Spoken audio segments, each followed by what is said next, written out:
முதலமைச்சர் மு.க. ஸ்டாலினிடம் இந்திய கம்யூனிஸ்ட் கட்சியின் வேட்பாளர்கள் மாநில செயலாளர் முத்தரசனை நேரில் சந்தித்து வாழ்த்து பெற்றனர். பின்னர் செய்தியாளர்களுக்கு பேட்டியளித்த முத்தரசன், தமிழகத்தில் திமுக தலைமையிலான கூட்டணி 40 தொகுதிகளிலும் வெற்றி பெறும் என்று உறுதியளித்தார். மேலும் கோவையில் நடைபெற்ற பிரதமர் பேரணியில் பள்ளி மாணவர்கள் பங்கேற்ற விவகாரம் தொடர்பாக புகார் அளிக்க உள்ளதாகவும் முத்தரசன் கூறினார். முதலமைச்சர் அவர்களை சந்தித்து வாழ்த்துக்களை பெற்றோம்.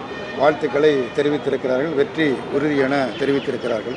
இந்த தேர்தலை பொறுத்தமட்டில் ஒரு ஜனநாயக முறையில் எதிர்கொள்ள முடியுமா என்கிற அச்சப்பாடு தொடர்ந்து நிலவிக் கொண்டு வருகிறது. ஏனென்றால் ஒன்றியத்தில் இருக்கக்கூடிய ஆட்சி என்பது ஜனநாயகத்திற்கு புறம்பாக சர்வாதிகாரமாக பாசிச தன்மையோடு செயல்படுகிற காரணத்தினால் தேர்தல் ஆணையமும் மற்றவர்களும் அதற்கு அடிபணிந்து விடுவார்களோ என்கிற அச்சம் நிலவுகிறது. அவைகளையெல்லாம் எதிர்கொண்டு தேர்தலை நாங்கள் சந்திப்போம். தமிழ்நாட்டில் புதுச்சேரி உள்ளிட்ட 40 இடங்களிலும் எங்களுடைய கூட்டணி திமுக தலைமையிலான இந்தியா கூட்டணி மகத்தான வெற்றி பெறும் என்பதையும் தெரிவித்துக் கொள்கிறோம்.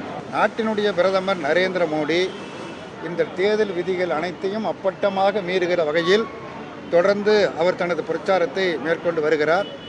குறிப்பாக கோயம்புத்தூரில் ரோடு ஷோ என்கிற பெயரால் பெரிய ஒரு ஆர்ப்பாட்டத்தோடு ஏற்பாடு செய்யப்பட்டது. அவர்கள் எதிர்பார்த்தபடி, மோடி எதிர்பார்த்தபடி அல்லது பாஜக நிர்வாகிகள் எதிர்பார்த்தபடி பொதுமக்கள் யாரும் வரவில்லை.